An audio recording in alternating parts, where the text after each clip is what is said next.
All right, guys, so this next story is quite an eye-opener, if I don't say so myself. I've never seen this before. I've never seen the revolutionary fervor that's now coming from run-of-the-mill liberals and even some neocons. I'm like, what? Where did this come from? But the fact of the matter is, Trump really, he's gone so far above and beyond what he did in his first term.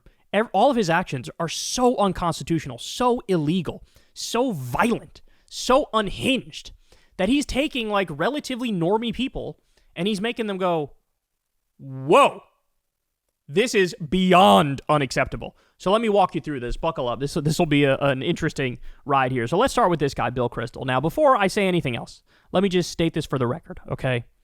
Fuck Bill Kristol. Bill Kristol is the neocon's neocon. He was involved in the Bush administration. He was a fervent supporter of the illegal Iraq war, a war of aggression against a country that didn't attack us based on lies. So I have no love for this man in any way, shape, or form. And I think there's only so much rehabilitation one can do from a position that was so dire and grotesque and unacceptable, right?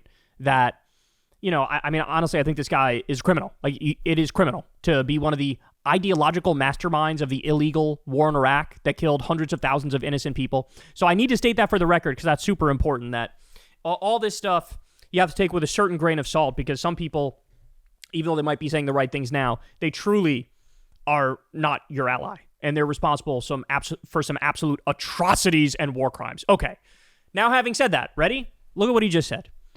Where does the Abolish ICE movement go to get its apology? Remember the Abolish ICE thing? This was from years back, and it was a left-wing thing. And, you know, at the time, there were many people who would sort of mock it, from the normie sphere, from the liberal sphere, certainly all conservatives.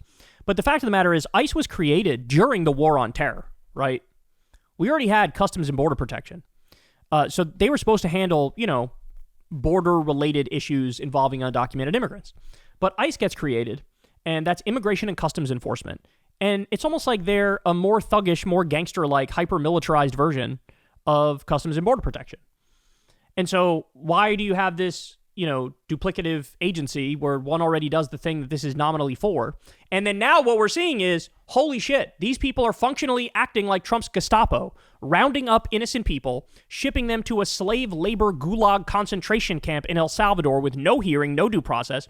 And they're doing it the entire time. There are people who tell the ICE people, I'm an American citizen, here's my social security card, here's my birth certificate, and they go, we're going to lock you up anyway. And so Bill Kristol looks at this and he's like, where does the Abolish ICE movement go to get its apology? So in other words, he's like, they were right, bro. Bill Kristol has also been saying positive things about Alexandria Ocasio-Cortez. He's now looking at the Bernie types and the AOC types and the Jasmine Crockett types and the Maxwell Frost types, and he's going, you know, I think they're kind of right.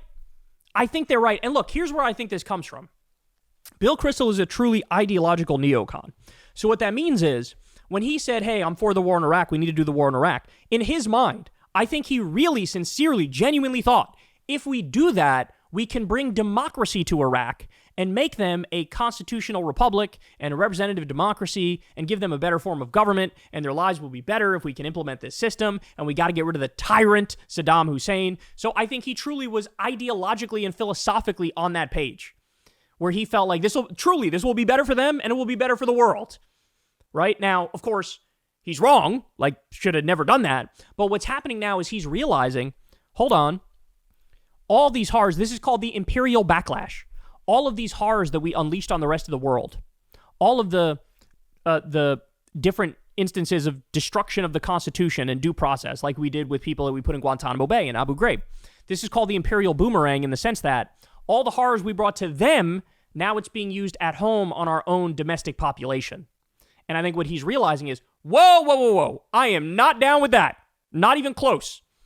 To him, it's like, it's one thing to make an omelet, you got to break a few eggs overseas. I get it. But when you start saying we're going to destroy the Constitution here at home, we're going to take away due process here at home, we're going to take away habeas corpus here at home, we're going to set up a concentration camp in El Salvador, he's going, whoa, this was not what I signed up for by any stretch of the imagination. Now, he was always a never Trump Republican during Trump's first term, but now he's gone from never Trump Republican to like, You know, I think AOC and Bernie have some points, and I think the left is actually right about stuff. So you're watching the Fidel Castroification of somebody like Bill Kristol. All right, you ready for this? We're just getting started. So here's the next one. Now, I had never heard of this guy, to be fair. Nicholas Decker, I guess his name is. He writes this article, I guess it's on Substack. He tweets the following. The ultimate source of political power is, and always will be, violence. If the present administration should continue on its course, there is no choice but war. I say this out of sorrow. When must we kill them? The title of the piece he wrote is, When Must We Kill Them? Evil has come to America. The present administration is engaged in barbarism. It has arbitrarily imprisoned opponents. And it goes on. This dude is supposedly like, a neoliberal type. And he's going, hey man, this has gone too far. When do we kill them? Oh my God. Now, look, understand something. I'm of the belief you have to impeach him, Trump, remove him from office, and you have to arrest him and all of the war criminals in his administration, all the people who are responsible for the destruction of our Constitution. We absolutely, positively, 100% without a doubt, the next time there's a Democratic race, they need to commit. It is a litmus test. Yes, it is a purity test. You need to be in favor of charging these people for all of their crimes, which, by the way, they're committing on a daily basis. Daily. We're in the hundreds of crimes that they've already committed. Brazen, flagrant, out in the open, not subtle, very clear crimes. So I say impeach Trump, remove Trump, try everybody who committed all these crimes criminally. We truly need a reckoning. We truly need a reckoning. That's how I want the reckoning to come. So that's my position on the issue. Here you have a run-of-the-mill liberal, maybe neoliberal type, and he's going, hey, dog, when do we break out the pitchforks and shit, bro? So as I said, this is the Fidel Castroification of some neocons and the liberals. That's what we're witnessing. Now, by the way, just so you know, you can't, that's not something you can just say, right? Like we do have free speech in this country, and I'm a free speech absolutist myself. But when you're saying like, hey, when do we kill, like, of course, what's going to happen? What's going to happen is this. You're going to have the Secret Service show up, which they did. They showed up to his house. So he was getting a lot of threats in response from conservatives. So he says, folks, my home address is, I don't want to share his address, so please block this out. But he says his address, and he says, if you send threatening messages to any prior address, you will not be harassing me, so at least direct your anger toward me and not members of my family. So apparently his family was getting threats. He's like, hey, at least come after me, not them. I'm the one who said it. And then he fucking gave out his address. That is wild. And then, then he says, Secret Service came by and we had a lovely chat. Discussion touched on many points with an amicable resolution of differences. Conduct is fully legal. So the Secret Service literally came to homie's house. And there's actually, here it is. There's actually a picture. Look at this. This is a picture. Here's the guy who wrote the article. And there's the Secret Service. And they were asking him. And they were talking about it. I think there might even be video of him talking to the Secret Service. And so you're seeing this mental process happen. Now, it's not this extreme with most people who are liberals, but you're seeing this mental process happen where now people are going, hold on. Republicans don't play by the rules. They don't care about the norms. They don't care about civility and decorum. They're just the degree to which they're disregarding the Constitution is immeasurable. It's off the charts. They're doing illegal things on a daily basis. We got to fight back against this. And the way we have to fight back against this is now people are getting creative. And I'm not saying this guy's creative. It's actually a pretty simple thing he floated.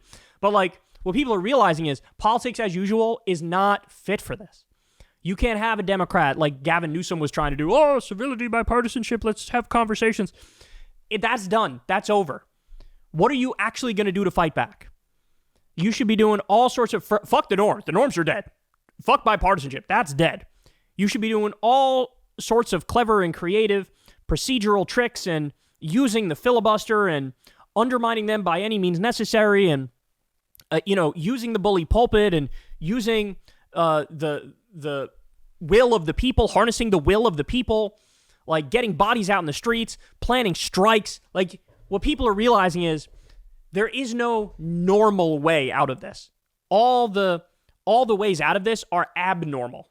You understand what I'm saying? And so this isn't I want to be clear. It's not like every liberal is out there saying, writing articles titled, when will we kill them? It's not like that. But there are so many who are going, that's it, bro. I'm done. If you're a Democrat and you're not in favor of blocking literally everything the Trump administration is doing and being against them on everything and having the exact opposite philosophy on everything, don't waste my fucking time. Don't waste my time if you're not actually going to do politics and fight aggressively. Okay, so this is David Brooks. Now, David Brooks, he is the ultimate, like, centrist. Obama likes to read him. He's like, I'm a moderate conservative, but, like, kind of liberal. Like, he's the ultimate epitome of, like, centrism brain, right? But this moment radicalized him.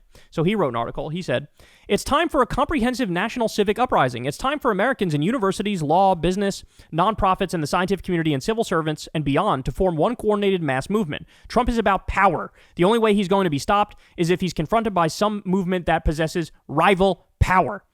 So homie's like, we need protests. We need rallies. We need mass strikes. Strikes. This is what he's saying. This is also the guy who, he went from saying, not Bernie, no, not Bernie, not ever, to going, I actually think Bernie had some points.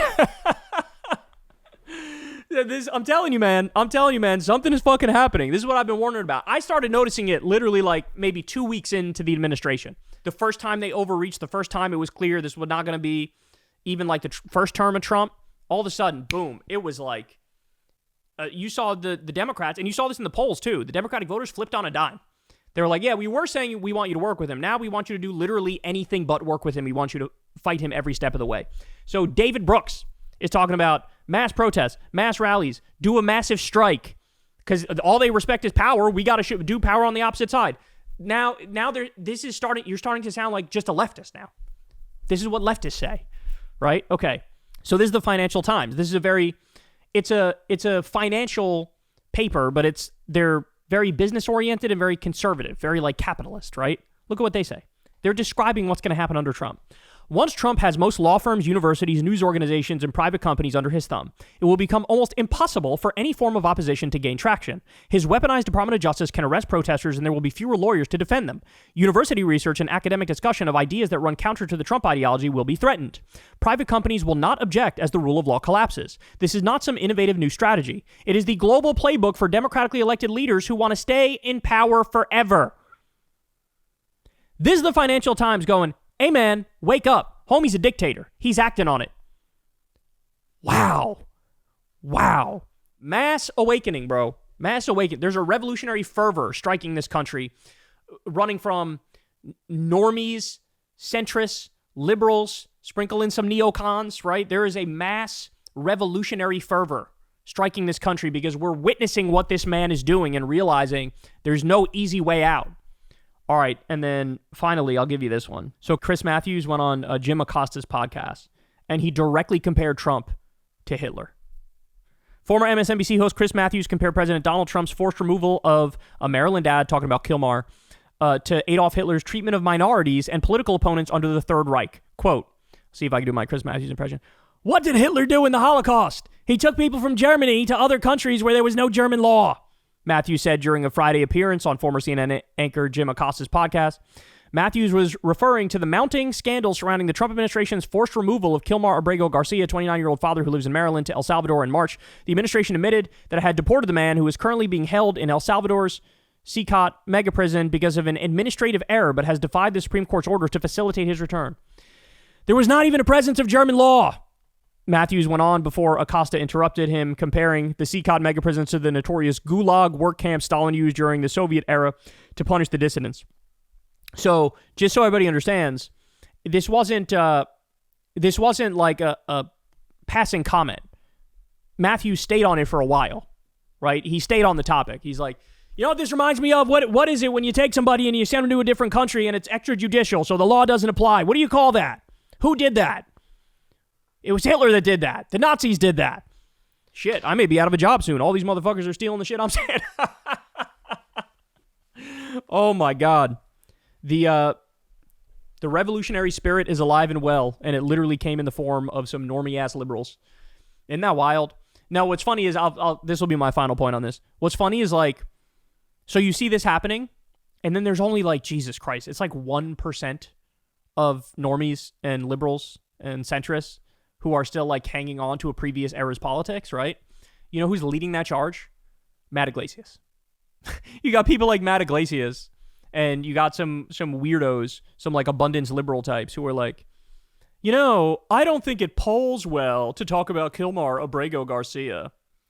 Oh, really? First of all, only 26% of Americans support Trump shipping all these innocent people to a slave labor camp in El Salvador, right? That's the first point. So you're wrong. The second point is, even if it didn't poll well, who the fuck cares? The Constitution is being ripped up in front of our eyes. Due process is being destroyed right in front of our eyes. This is the whole ball game. This is the whole ball game. This is about the Magna Carta. This is about the Constitution. This is about what America's values are supposed to be at their best. I wouldn't care if it didn't poll well. An innocent man was rounded up, and he's now sitting in a fucking concentration camp with no way out and no hearing. And I'm supposed to be okay with that? You're supposed to be okay with that? Why would you even talk about politics if this doesn't get you going? Why? Why would you do that?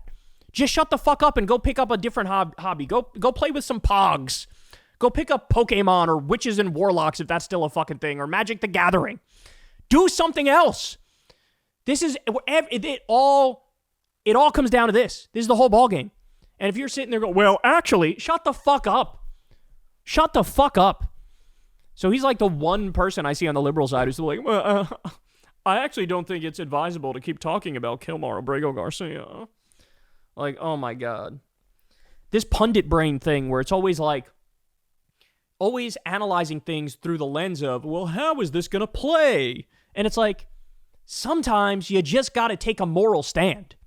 Sometimes you just have to stand 10 toes down and believe in something and fight for something. And in this instance, it's super easy because this is something every civilized person believes in. Having due process. When you get rid of that, none of us are safe. They could disappear you. They could kidnap you and human traffic you wherever the fuck they want. And then when you say, you got the wrong guy, they go, we don't care. We're not even going to check to see if it's the right guy. Right? So anyway, wild what's happening right now. Wild what's happening right now. But what everybody needs to be on the same page with is this. Impeach Trump, remove Trump, criminally try all of these people who are committing massive amounts of crime on a daily basis. There is no scenario where I am okay with the next Democratic president not prosecuting these people. Not because I'm in favor of political persecution. No. What I'm in favor of is upholding the law. Period.